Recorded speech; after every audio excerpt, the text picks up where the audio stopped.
From the Home Slice News Center, this is the Daily Slice for Friday, August 26, 2022. I'm D. Ray Knight. This is what's going on. A man found guilty of killing a 19-year-old man in Keystone was sentenced Wednesday to serve 7 years in prison. Maxton Pfeiffer, 22, was convicted in March for the killing of Ty Scott in June of 2018. Pfeiffer and his defense attorney claimed the shooting was unintentional and that Pfeiffer didn't realize the gun was loaded.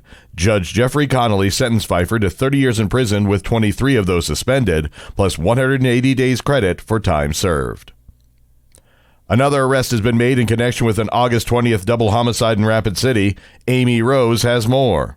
A third person authorities have identified as a person of interest in a fatal shooting has been arrested. Rapid City police say 20-year-old Chase Quickbear was taken into custody by Rosebud Sioux Tribe law enforcement Wednesday evening. Authorities are still searching for 15-year-old Rochelle Janice, who they're also calling a person of interest in connection to a shooting that happened on August 20th that left 2 adult males dead. The 2 victims were identified as 29-year-old Joseph Standing Bear and 37-year-old Peyton Milk, both of Rapid City. City officials held a groundbreaking ceremony for a new housing facility on Racine Street in Rapid City Wednesday afternoon. Now work is officially underway on the Radiant, a 42-unit housing complex from Common Bond Communities scheduled for completion by the summer of next year.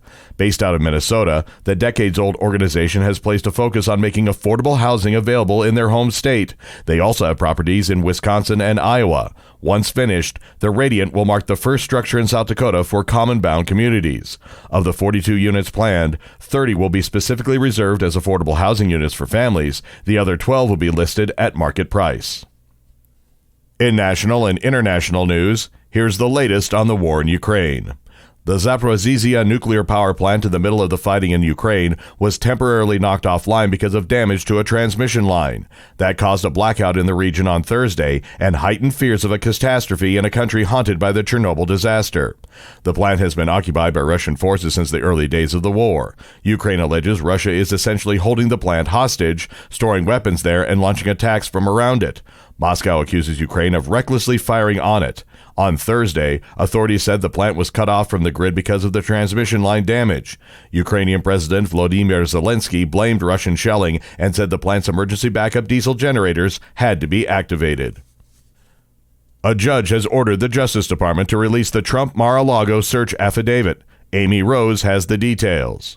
A judge has ordered the Justice Department to make public a redacted version of the affidavit it relied on when federal agents searched the Florida estate of former President Donald Trump to look for classified documents. The directive from U.S. Magistrate Judge Bruce Reinhart came hours after federal law enforcement submitted under seal the portions of the affidavit they want to keep secret as their investigation moves forward. The judge said the department must file its redacted version by noon today. The redactions proposed by the department are likely to be extensive, so it's not clear how much new information about the investigation will be revealed.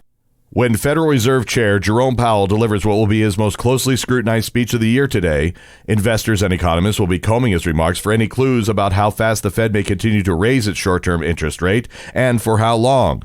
With inflation hovering near a 4-decade high, almost 9%, Powell will likely stress that the Fed is determined to bring it down to its 2% target, no matter what it takes.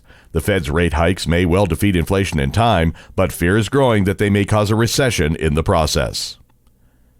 Your weather forecast from the Home Slice Weather Center. Partly cloudy with scattered showers possible and maybe a thunderstorm with a high of 85. Showers possible tonight with a low of 60. This weekend, expect highs in the mid to upper 80s.